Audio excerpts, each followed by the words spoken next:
रेलपुर नाम के एक छोटे से गांव में बलदेव नाम का एक गरीब किसान रहता था। बलदेव का इस दुनिया में कोई नहीं था। उसके घर के पास एक बूढ़ी औरत रहती थी। उसे ही बलदेव अपनी माँ मानता था। उस बुढ़िया का भी कोई अपना नहीं था। वह बलदेव को भी अपना बेटा मानती थी। वह दोनों काफी मिलजुल कर रहते थे। वह बुढ़िया चाहती थी कि बलदेव का विवाह जल्द से जल्द हो जाए, लेकिन बलदेव की गरीबी की वजह से कोई भी अपनी बेटी का विवाह उससे करवाना नहीं चाहता था। और दूसरी बात यह थी कि बलदेव बहुत ही सीधा लड़का था। एक दिन बुढ़िया के दरवाजे के सामने एक बहुत ही सुंदर औरत बैठी थी। ना जाने क्या सोच रही थी। जब उस बुढ़िया ने उस औरत को देखा तो वह सोचने लगी, यह औरत मेरे घर के आगे क्यों बैठी है? आज से पहले तो मैंने इसे कभी नहीं देखा। लगता है यह रास्ता भटक गई है। मुझे इससे मालूम करना चाहिए, आखिर यह है कौन? बेटी, तू यहाँ क्यों बैठी है? हाँ, तुम किसी की राह देख रही हो। वह औरत बुढ़िया की बात का जवाब नहीं देती है। दरअसल वह औरत बहुत ही ज्यादा भुलक्कड़ थी। वह इस बात को भी भूल चुकी थी कि उसकी शादी हो चुकी है। हालांकि वह बेवकूफ तो नहीं थी, लेकिन उसके माथे का सिंदूर देखकर यह मालूम होता था कि वह शादीशुदा है।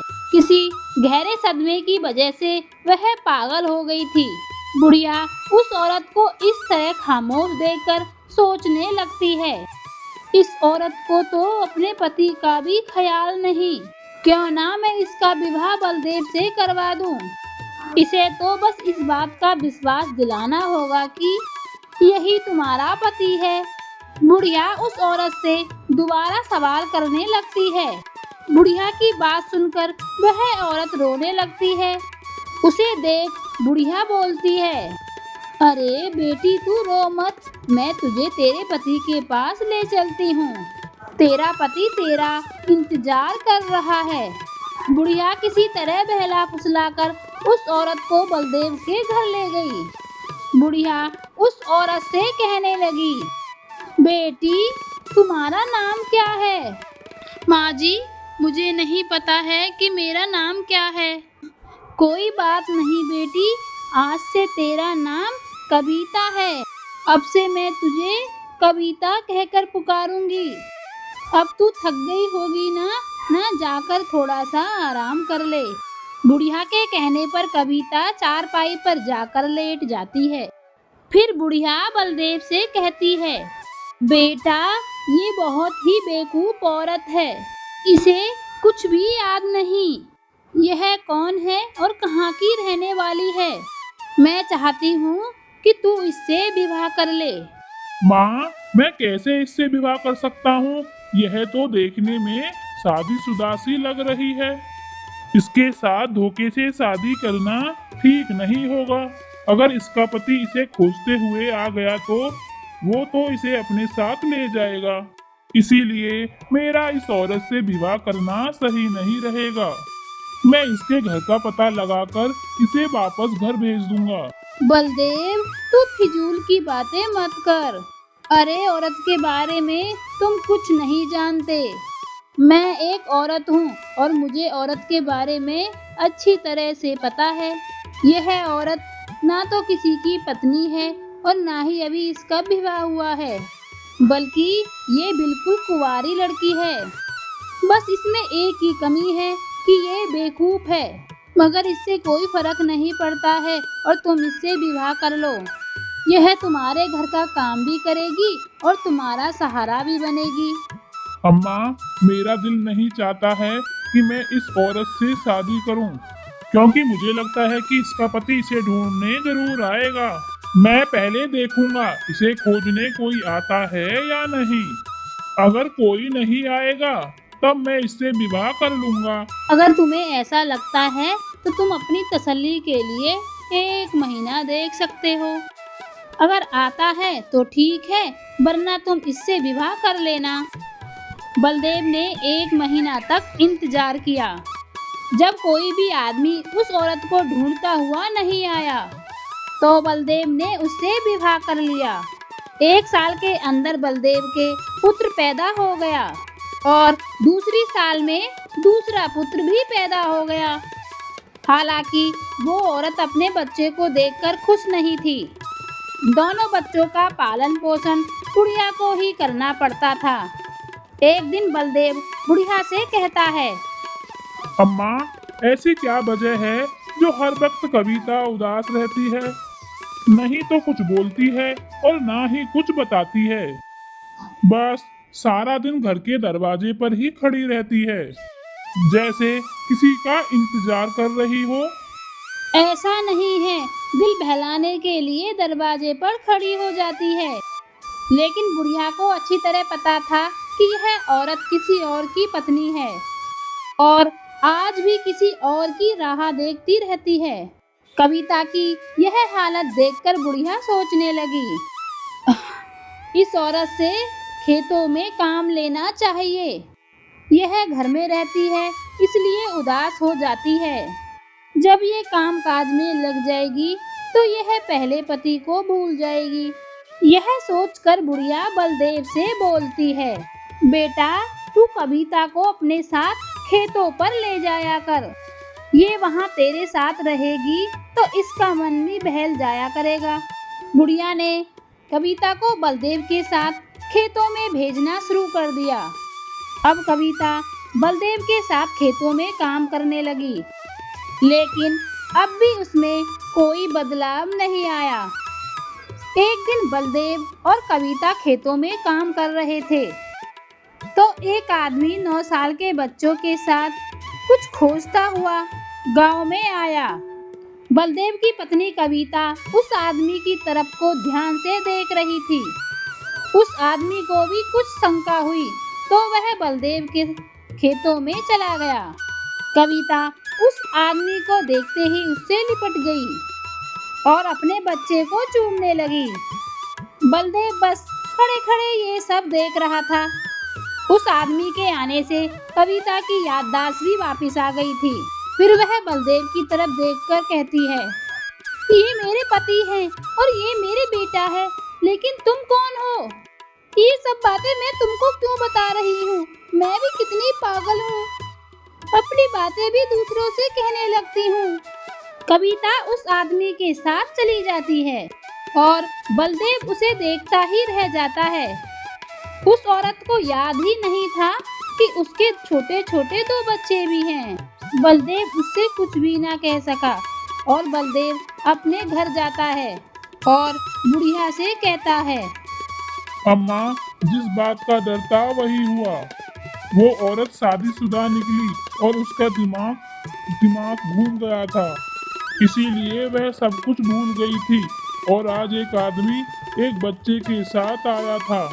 वो उसका पति था और अपने बच्चे और पति को देखकर उसकी याददाश्त वापस आ गई और वह औरत मुझे भूल गई और वह उस आदमी के साथ चली गई और मैं उसे देखता ही रह गया। अब मैं क्या करूं अम्मा? अपने आप को संभालूं या इन बच्चों को? अपनी पत्नी को भूल पाना मेरे लिए आसान नहीं है। फिर तूने उसे जाने क्यों दिया? रोका क्यों नहीं? उसने मुझे पहचानने से इनकार कर दिया, तो मैं फिर क्या करता? अब तू उसे भूल जाओ और इन बच्चों का पालन पोषण करो। यह बच्चे बड़े होकर तेरा सहारा बनेंगे। नहीं अम्मा, मैं उसे भुला नहीं सकता। बिना पत्नी के आदमी का जीवन बिल्कुल अधूरा होता है। जब तक उससे दूर था मैं ठीक था, लेकिन अब मेरी हालत मछली जैसी होती जा रही है जिसे पानी से दूर निकाल दिया गया है। बलदेव को अभी कुछ भी अच्छा नहीं लग रहा था। अब वह ज्यादातर उदास ही रहता था। एक दिन वह घर से निकला और कहीं चला गया, वापस लौटकर ही नहीं आया। बुढ़िया ने उसे खोजने की बहुत कोशिश की, लेकिन वह उसे नहीं मिला। अब तो दोनों बच्चों की जिम्मेदारी उस बुढ़िया के सर आ गई थी। उन दोनों बच्चों को देखकर बुढ़िया खुद से कहने लगी, ना ही मैं उस औरत को घर लाती और ना ही यह दिन देखना पड़ता। बलदेव कितना आज्ञाकारी लड़का था, मेरी सेवा अपनी माँ की तरह करता था, लेकिन वह औरत उसे बावला बनाकर चली गई। अब मैं बूढ़ी औरत इन दोनों बच्चों का देखभाल कैसे करूंगी? बुढ़िया ने दोनों बच्चों को अपनी माता पिता की तरह ही पाला था। समय बीतने के साथ साथ दोनों बच्चे बड़े हो गए। बुढ़िया अक्सर उन्हें समझाया करती थी, मेरे बच्चों, तुम अपनी जिम्मेदारी खुद संभालो। मेरे बूढ़े शरीर का कोई भी भरोसा नहीं है कि कब मेरी सांस निकल जाए। बुढ़िया के कहने पर दोनों लड़कों ने पूरे घर का काम संभाल लिया। बड़े भाई का नाम धनिया था और छोटे भाई का नाम पुदीना था। एक दिन बुढ़िया के घर एक औरत आई और वह बुढ़िया से बोली, काकी, अब तुम्हें धनिया और पुदीना का विवाह कर देना चाहिए, जिससे आपको घर के काम से राहत मिल जाएगी। सोच तो मैं भी यही रही थी, लेकिन जब बलदेव के बारे में सोचती हूँ तो मन उदास हो जाता है। जब मैंने बलदेव का विवाह करवाया था तो मैं अपने बलदेव से हाथ धोकर बैठी थी। बलदेव आज तक लौट कर वापस नहीं आया और ना ही आज तक उसका पता चला। पता नहीं जिंदा है या मर गया। इतना कहकर बुढ़िया बलदेव की याद में रोने लगती है।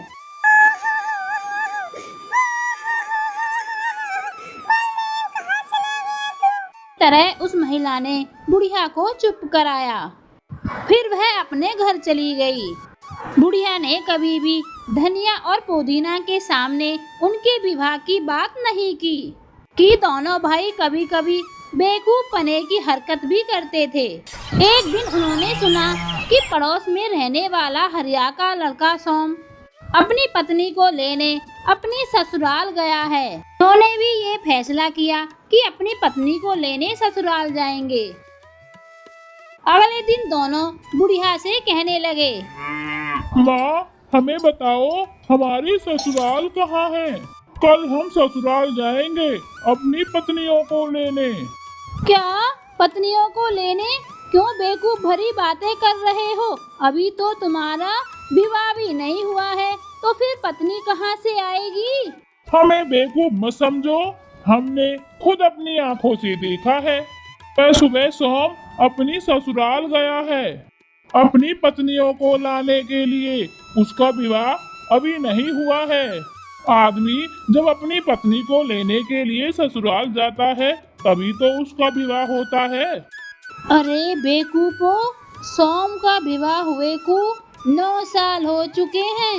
अब जाके उसकी पत्नी सियानी हुई है, इसलिए वह उसे ससुराल लेने गया है। जब तुम दोनों का विवाह हो जाएगा तो तुम दोनों भी अपनी पत्नियों को लेने चले जाना। माँ, हमें बहकाने की कोशिश मत करो। मैं अच्छी तरह जानता हूँ आप नहीं चाहती हैं कि हम दोनों ससुराल जाएं और अपनी पत्नियों को लेकर आएं। अरे तुम दोनों बावले हो गए हो, तुम्हारी अकल घास चरने चली गई है। चुपचाप जाकर यहाँ से अपना काम करो। मैं जल्दी ही तुम दोनों का विवाह करवा दूंगी। अब जाओ, खेतों में काम करो, चलो।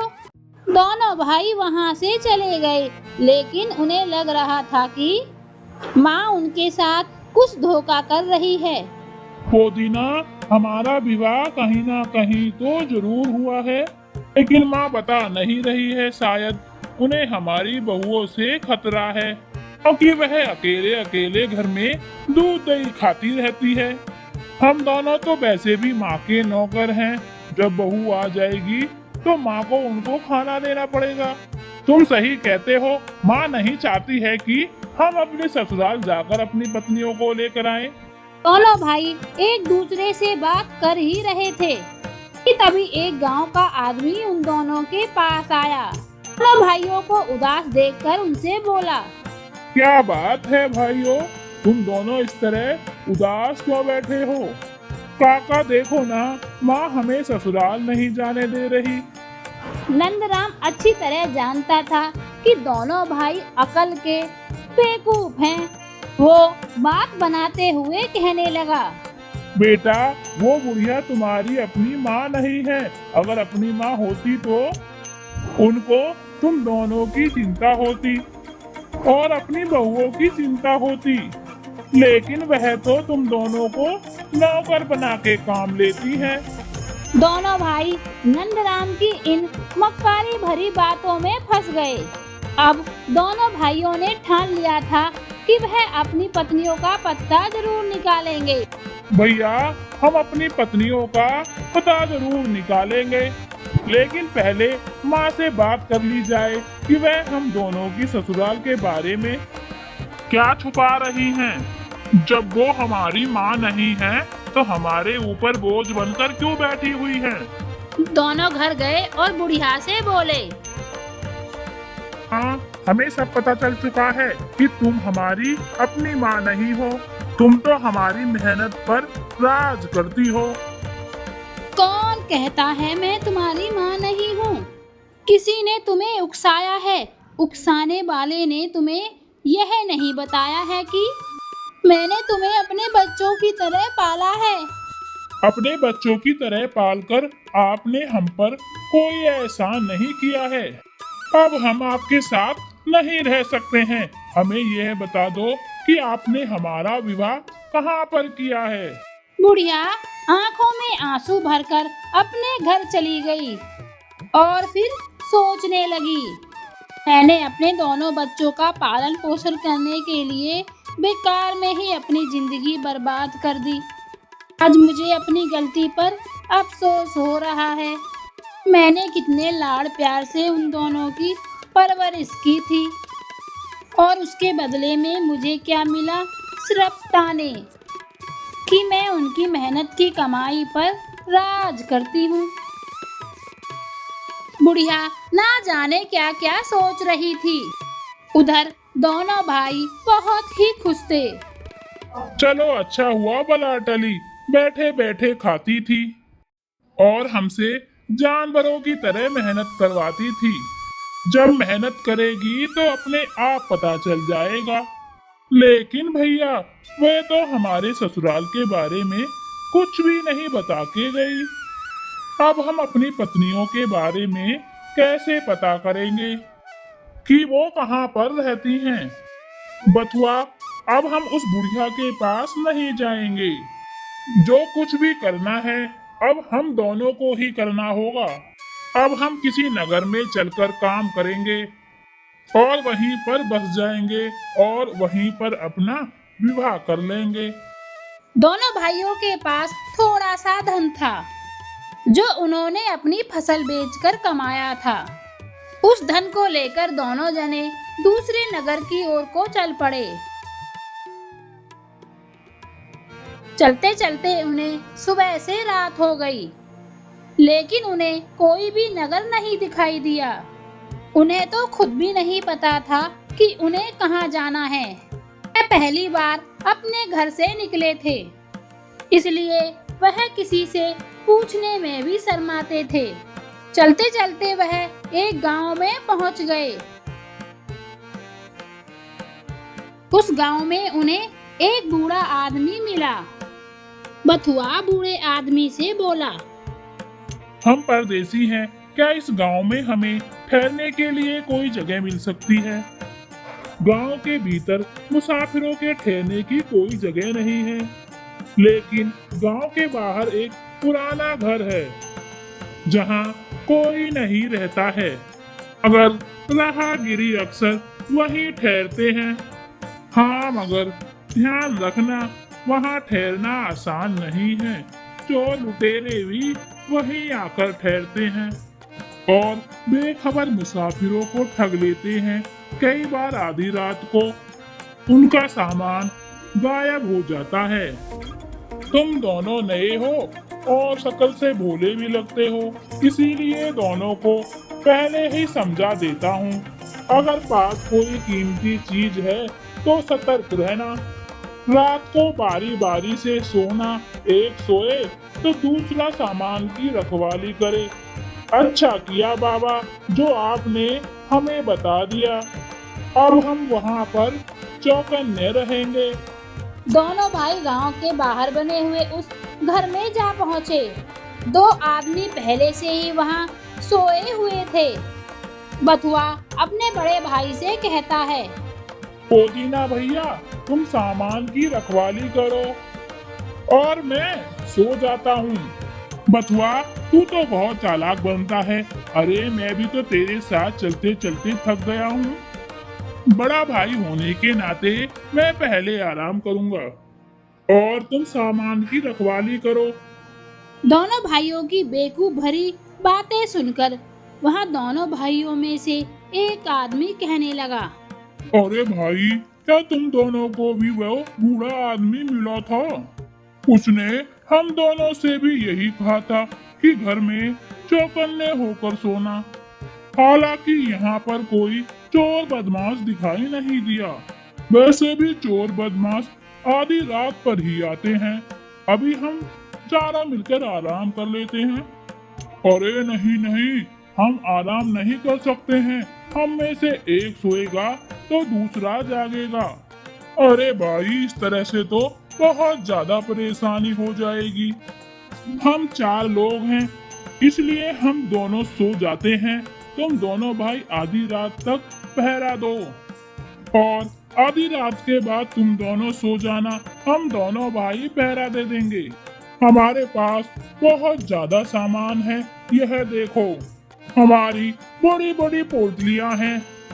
उन दोनों भाइयों ने देखा कि उन दोनों राहगीरों के पास बहुत ही ज्यादा सामान था और फिर दूसरा आदमी कहने लगा, तुम दोनों से ज्यादा तो हम पर सामान है, इसलिए हमारा एक दूसरे पर विश्वास करना बहुत ही ज्यादा जरूरी है। तुम दोनों अभी हमारे सामान की रखवाली करो और आधी रात के बाद हम तुम्हारे सामान की रखवाली करेंगे, क्योंकि आधी रात के बाद ही चोरों का हमला होता है और फिर सुबह होते ही अपने अपने सामान को लेकर अपने सफर पर रवाना हो जाएंगे। इतना कहकर वह दोनों राहगीर सो गए और दोनों भाई जागकर पहरा दे रहे थे। आधी रात होते ही उन दोनों भाइयों ने उन राहगीरों को जगा दिया और फिर राहगीर उन दोनों भाइयों से बोले, अब तुम दोनों आराम से सो जाओ, तुम्हारे सामान की निगरानी हम करेंगे। दोनों भाई बेखबर होकर सो गए और वह नींद में अपने विवाह की सपने देख रहे थे। सुबह होने पर बथुआ की आंख खुली तो उन्होंने देखा कि उनका थैला नहीं है, लेकिन राहगीरों के बड़े बड़े थैले वहां पर मौजूद थे। उसने जल्दी से पुदीना को जगाया और उससे कहने लगा, अरे पुदीना भैया देखो तो वह राहगीर तो बड़े ही बेवकूफ निकले। अपना बड़ा बड़ा थैला यहीं पर छोड़कर चले गए और हमारा छोटा सा थैला लेकर चले गए। उन दोनों राहगीरों की मूर्खता पर दोनों भाई हंसने लगे, लेकिन जब उन्होंने उनके थैले खोलकर देखे तो उनका तो सर चकरा गया। उनके थैले में कूड़ा और करकट भरा हुआ था, जबकि बथुआ और पुदीना के थैले में पैसे और खाने का सामान था। दोनों भाई बुरी तरह से लुट चुके थे। दोनों भाई अपनी बेवकूफी हरकतों पर बहुत ही दुखी हुए। बथुआ अपने भाई से बोला, भैया हमें किसी गांव में चलकर कोई काम धंधा खोजना चाहिए ताकि हमारे भोजन का इंतजाम हो सके। तुम ठीक कह रहे हो पुदीना, हमें जल्द से जल्द कोई काम ढूंढ लेना चाहिए। दोनों भाई काम की तलाश में निकल पड़े। काम तलाश करते करते वह एक गांव में पहुंच गए। वहां उन्होंने देखा कि घर के पास 2 खूबसूरत जवान लड़की आपस में बात कर रही थी। दोनों भाई छुपकर उन दोनों की बातें सुनने लगे। बहन, मेरे विवाह को 4 साल हो गए हैं और मेरा पति है कि मुझे लिवाने नहीं आया है। पता नहीं वह जिंदा है या नहीं। उन्होंने तो मेरी कोई खोज खबर ही नहीं ली। बहन, मेरी हालत भी बिल्कुल तुम्हारे जैसी है। मेरे विवाह को 6 साल हो गए हैं और मेरे पिता तो उनके गांव जाकर भी आए हैं, लेकिन उनके वहां तो ताला लटका हुआ था। वो लोग जीवित हैं या मर गए ये भी नहीं पता चला। मेरा जीवन भी नरक बना हुआ है। दोनों भाई उन लड़कियों की बातें बड़े ही ध्यान से सुन रहे थे। फिर धनिया पुदीना से कहता है, धनिया, एक लड़की के पीछे तू चला जा और एक लड़की के पीछे मैं चला जाता हूँ। ध्यान रहे, इनका पीछा करके हमें सिर्फ इनका घर देखना है, इसके घर जाना नहीं है। कुछ देर बात करने के बाद दोनों लड़कियां अपने घर जाने लगी। दोनों लड़के भी उन लड़कियों के पीछे पीछे उनके घर देखने के लिए चल पड़े। दोनों लड़कों ने उन लड़कियों का घर देख लिया। दोनों लड़कियां बहुत ही गरीब परिवार से थी। भैया, हमने इन दोनों लड़कियों का घर देख तो लिया, लेकिन अब हम इनके घर कब जाएंगे? पहले हमें थोड़ा धन कमाना होगा जिससे हम इनके लिए कुछ ले जा सकें। दोनों भाई रोजगार की तलाश के लिए आगे बढ़ गए। चलते चलते वह एक किसान के घर पहुंच गए। किसान को जब पता चला कि दोनों भाई रोजगार की तलाश में हैं, फिर उसने सोचा, इन्हें खेतों में मजदूरी करने के लिए रख लेना चाहिए। खूब मेहनत करवाऊंगा। मैं तुम्हें काम पर रखने के लिए तैयार हूँ, लेकिन काम लगन और मेहनत से करना होगा। आपको शिकायत का मौका नहीं मिलेगा, लेकिन हमें रोज की रोज मजदूरी मिल जानी चाहिए। अरे बड़े बेवकूफ आदमी हो, रोज पैसे लेकर तुम क्या करोगे? मैं तुम्हें सुबह शाम का भोजन तो दे ही दिया करूंगा ना। अगर तुमने पैसे इधर उधर रख दिए और कोई चुरा कर ले गया तो फिर क्या करोगे? इसीलिए महीने में एक ही बार पैसे ले लेना। नहीं, तब तो हम यहाँ पर काम नहीं करेंगे। रोज पैसे दोगे तभी हम यहाँ पर काम करेंगे। किसान की पत्नी बहुत ही ज्यादा चालाक थी। वो जल्दी से बोली, तुम दोनों को रोज मेहनत के पैसे मिल जाएंगे, लेकिन तुम उन्हें साथ लेकर गए और कहीं पर गिर गए तो ढूंढते रह जाओगे। इसलिए तुम्हारे लिए अच्छा होगा कि तुम सारे पैसे मेरे पास जमा कर दो, तब यहाँ से जाना तो ले जाना। हाँ, ये ठीक रहेगा, तुम पर हमें भरोसा है, मगर इस आदमी पर हमें जरा सा भी विश्वास नहीं है। अब तुम खेतों पे जाकर काम करो और शाम को तुम्हें पैसे दे देंगे और उन पैसों को मेरे पास जमा कर देना। अब दोनों भाई रोज किसान के खेतों में काम करते और शाम को रोज एक चांदी का सिक्का पाते, और वह दोनों भाई रोज किसान की पत्नी के पास वह सिक्का जमा कर देते, क्योंकि किसान के पास बस दो ही सिक्के थे, जिसे वह सुबह पत्नी से लेकर और शाम को उन दोनों भाइयों को दे देता था। उन दोनों को लगता था कि हमें रोज मजदूरी मिल रही है। इस तरह एक महीना बीत गया। एक दिन किसान अपनी पत्नी से बातें कर रहा था, तभी बथुआ की नींद खुली और वह चुपके से उन दोनों की बातें सुनने लगा। परसों सुबह ये दोनों हमारे घर से चले जाएंगे और जाने से पहले ये दोनों हमसे अपना धन मांगेंगे, जबकि आपको तो पता है हमारे पास कोई भी पैसा नहीं है। बस हमारे पास वो ही 2 चांदी के सिक्के थे, जिन्हें हम हेरा फेरी करके उन दोनों को दे देते थे। जब वह मुझसे पैसे मांगेंगे तो मैं क्या जवाब दूंगी? अरे भाग्यवान, तुम भी बड़ी बेवकूफ हो, समझदारी से काम नहीं करती हो। मेरी बात ध्यान से सुनो।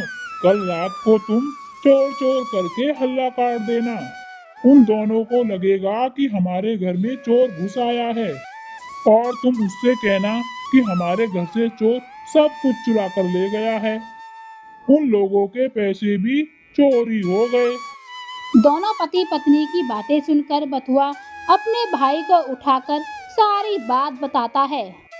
ये तो हमारी 1 महीना की मेहनत हड़पने की बातें कर रहे हैं। अब की बार हम लूट नहीं सकते हैं, हमें कुछ करना होगा।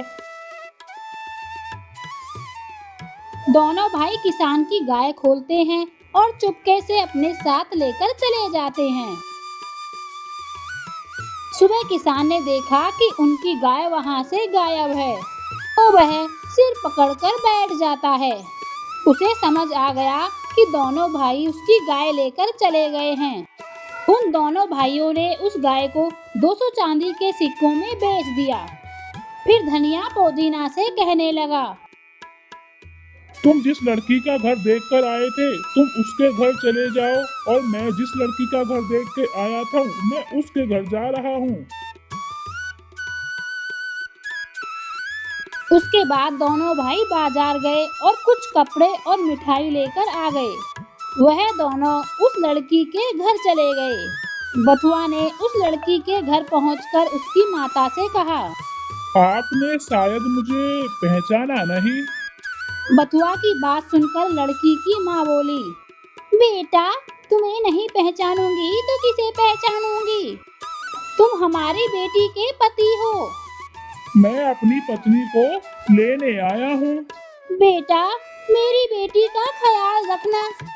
आप चिंता मत कीजिए, मैं आपकी बेटी को रानी बनाकर रखूंगा। अपनी पत्नी को लेकर बथुआ अपने घर की ओर निकल पड़ा और बड़ा भाई भी अपनी पत्नी को लेकर आ गया। रास्ते में बथुआ अपनी पत्नी से कहने लगा, देखो, मैं तुम्हें किसी तरह के धोखे में नहीं रखना चाहता हूँ। मैं तुम्हें बता देना चाहता हूँ कि मैं तुम्हारा वो वाला पति नहीं हूँ जो तुमसे विवाह करके तुम्हें भूल गया है। हमें पता है कि आप हमारे पहले वाले पति नहीं हो। हमें सब पता है कि तुम घर के पास खड़े होकर हमारी सारी बातें सुन रहे थे। हमें तभी यकीन हो गया था कि हमारे असली वाले पति आए या ना आए, लेकिन आप जरूर आएंगे। जब दोनों भाई अपनी पत्नियों को लेकर घर पहुंचे तो वहां कोई नहीं था। दोनों जोड़ों को देखकर बुढ़िया बहुत ही ज्यादा खुश थी, मगर पास आकर अचानक उदास होकर लौट गई। यह देखकर बथुआ की पत्नी समझ गई कि जरूर कोई बात है जो बुढ़िया घर में नहीं आ रही है। हम आपके घर में प्रवेश नहीं कर सकते हैं जब तक आपकी माँ हमें गृह प्रवेश नहीं करवाएंगी। बथुआ समझ गया कि उसकी पत्नी बहुत ही चतुर है। उसके बाद वह बुढ़िया के पास गया और उससे बोला, माँ, मुझसे बहुत बड़ी गलती हो गई। मैंने तुम्हारे लिए बहुत ही बुरा भला कहा। उस वक्त हम दोनों भाई बेवकूफ थे और पागल थे, लेकिन अब हमें सब कुछ समझ आ गया है कि तुम ही हमारी असली माँ हो। बुढ़िया बेचारी ममता की भूखी थी। उसने तुरंत ही दोनों को माफ कर दिया और तुरंत ही उनके घर चली गई। दोनों बहुओं को देखकर बुढ़िया बहुत ही खुशी हुई और फिर सारा परिवार अपना जीवन हंसी खुशी बिताने लगा।